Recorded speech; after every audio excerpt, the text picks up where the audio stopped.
Institute में आपका स्वागत है। आज हम लोग जो है पृष्ठ रसायन में जो है अधिशोषण जो होता है उसके बारे में पढ़ेंगे कि अधिशोषण क्या है। कि देखते हैं अधिशोषण जो होता है ये सूक्ष्म विभाजित अवस्था में किसी ठोस अथवा जो द्रव की सतह है उसी के पदार्थ जो होते हैं उसी में अणु परमाणु या आयनिक स्पीशीज जो होते हैं उन्हीं का एकत्रित होना या सांद्रित होना अधिशोषण कहलाता है।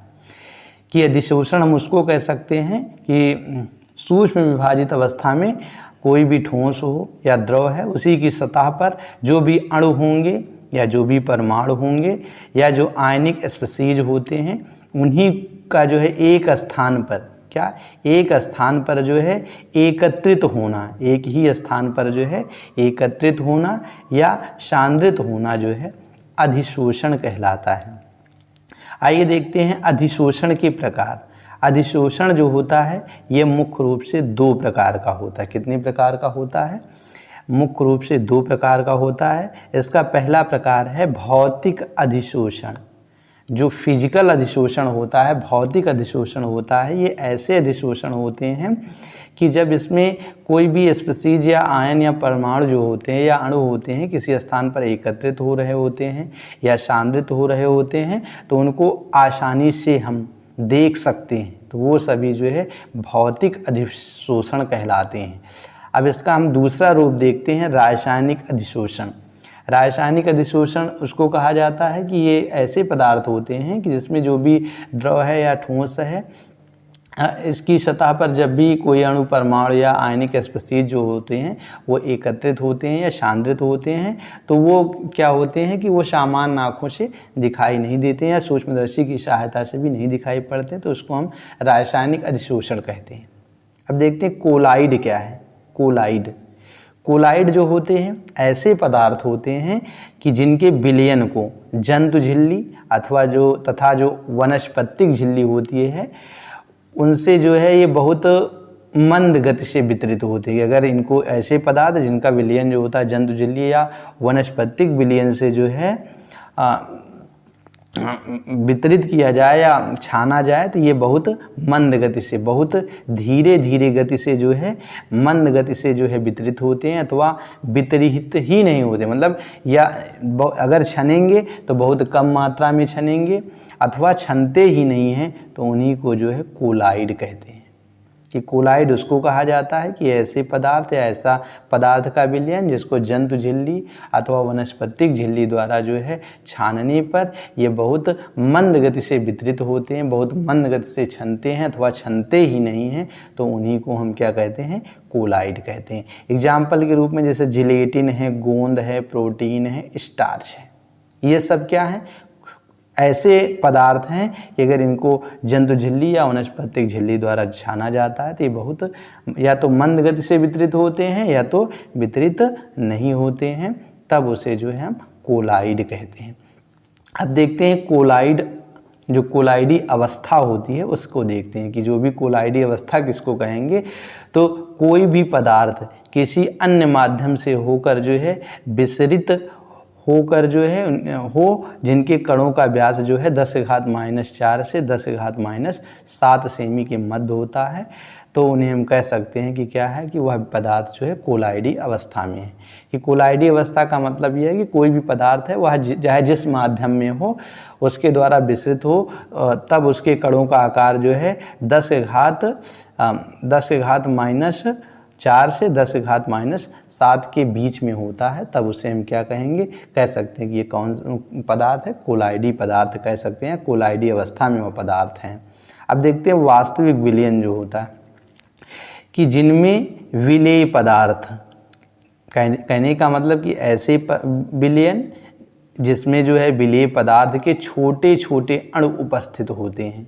कि कोई भी विलयन है जिसमें जो भी विलेय पदार्थ हैं उसके कण क्या होते हैं? बहुत छोटे छोटे अणु के रूप में जो है उपस्थित रहते हैं। इस विलयन में विलायक तथा विलेय, जो भी विलयन है इसमें विलायक तथा विलेय दोनों के कणों का व्यास क्या होगा? लगभग समान होता है। कि जो भी विलेय होगा, जो भी विलायक होगा, दोनों के कणों का व्यास क्या होगा? समान होगा, लगभग एक जैसा होता है। और तथा इनका जो है एक समांग विलयन बनता है, कि जो भी समांगी विलयन होता है बनता है। तो इस प्रकार के विलयनों को जो है सूक्ष्मदर्शी की सहायता से भी देखा नहीं जा सकता है, कि जो भी वास्तविक विलयन होते हैं इनके कण जो होते हैं, बताया गया विलेय और विलायक, जो भी विलेय और विलायक होंगे उनके कणों का आकार जो होता है बहुत ही छोटा होता है, कि उनको सूक्ष्मदर्शी की सहायता से नहीं देखा जा सकता है। जैसे एग्जाम्पल में बताया गया, नमक और शक्कर को अगर जल में घोल दिया जाए, नमक और चीनी को अगर जल में घोल दिया जाए तो ये जो है एक वास्तविक विलयन बनता है। कि अगर हम देखते हैं नमक और जल को, और नमक और चीनी, और चाहे चीनी हो चाहे नमक हो, इनको जल में अगर घोल देंगे तो इनका जो विलयन होगा वास्तविक बनता है। इसमें आपको ना तो नमक के कण दिखाई देंगे, ना तो शक्कर जो चीनी है उसके कण दिखाई देंगे। कि कहने का मतलब जल और जो भी नमक है या शक्कर है उसके कण भी नहीं दिखाई देते हैं, तब उसे हम कह सकते हैं वास्तविक विलयन। अब नीलंबन देखते हैं। नीलंबन वे विलयन जिसमें विलेय के कणों का व्यास जो होता है 10⁻⁴ से 10⁻⁵ सेमी होगा। जो भी विलेय होगा, जो भी पदार्थ होगा, विलयन होगा, उसमें जो विलेय होंगे उनके कणों का व्यास 10⁻⁴ से 10⁻⁵ सेमी होता है, तो उसे नीलंबन कहते हैं।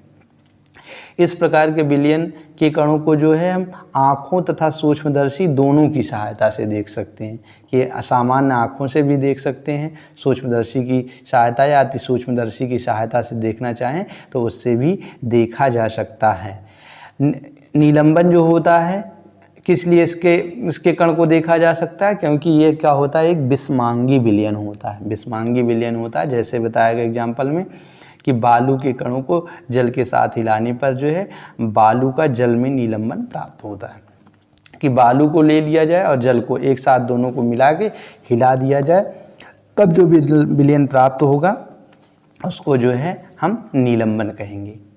अगर हिलाएंगे नहीं तो बालू के कण जो होंगे वो जिस भी तली में हम जल लिए रहेंगे उसी में नीचे एकत्रित हो जाएंगे। जब नीचे एकत्रित हो जाएंगे तब वो नीलंबन नहीं है। दूसरा एग्जाम्पल देखना चाहें इसी में, तो जैसे अब जल है, जल को हम सरसों का जो तेल होता है उसके साथ मिलाकर हिला दें, तब भी उसको भी कह सकते हैं कि क्या है, नीलंबन प्राप्त होता है। अब देखते हैं कोलाइडी कणों का जो वर्गीकरण है, क्लासिफिकेशन है, कि जो कोलाइडी कण हैं उनको कितने भागों में विभाजित किया जा सकता है, वह चीज़ें। तो कोलाइडी कण जो होते हैं इनको मुख्य रूप से 2 भागों में विभाजित किया जा सकता है। पहला इसका रूप है द्रव स्नेही कोलाइड या द्रव रागी कोलाइड। जो द्रव स्नेही होता है उसी को जो है द्रव रागी कोलाइड भी कहा जा सकता है।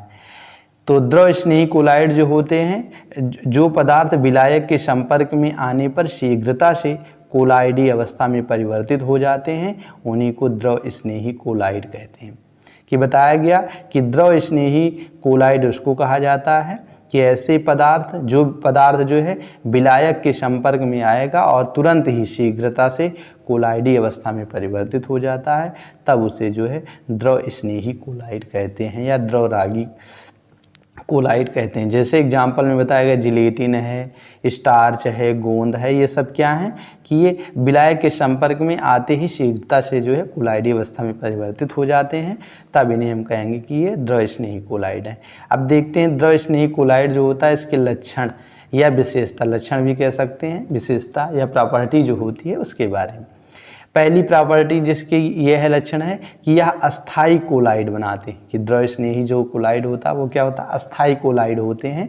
दूसरा रूप है कि द्रव स्नेही कोलाइड जो होते हैं ये विद्युत अपघट्य क्रिया जो होती है उसके द्वारा आसानी से अवक्षेपित नहीं होते हैं, कि विद्युत अपघट्य क्रिया में कि जो अवक्षेपित होते हैं आसानी द्वारा जो है अवक्षेपित नहीं होते हैं या अस्कंदित नहीं होते हैं। इसका अगला रूप देखते हैं। तीसरा है कि अस्कंदन के बाद इन्हें पुनः जो है कोलाइडी अवस्था में आसानी से परिवर्तित किया जा सकता है। कि अगर कोई ये कोलाइडी अवस्था जो है अवक्षेपित हो गया है तो इसे चाहें कि फिर से जो है हम कोलाइडी अवस्था में परिवर्तित कर दें। अस्कंदन है, इसको अगर हम कोलाइडी अवस्था में फिर से परिवर्तित करना चाहते हैं तो बहुत आसानी से परिवर्तित हो जाता है। अगला नंबर देखते हैं, इसकी जो शैन्यता होती है वो परिक्षेपण माध्यम में अधिक होती है, कि परिक्षेपण जब माध्यम होगा तब जो है ये अधिक हो जाएगा। अब फिर अगला नंबर देखते हैं, जो पृष्ठ तनाव होता है, पृष्ठ तनाव जो होता है वो परिक्षेपण माध्यम में कम हो जाता है, कि जब भी परिक्षेपण माध्यम होगा तब पृष्ठ तनाव कम हो जाएगा। अगला नंबर, वैद्युत क्षेत्र जो होता है, वैद्युत क्षेत्र में इनके कण जो होते हैं वो विपरीत आवेशित इलेक्ट्रोड की ओर जो है गमन करते हैं, कि जो वैद्युत क्षेत्र है अगर उसमें देखा जाएगा तो इसके जो कण होंगे वो विपरीत आवेश वाले जो भी इलेक्ट्रोड होंगे उधर ही गमन करते हैं।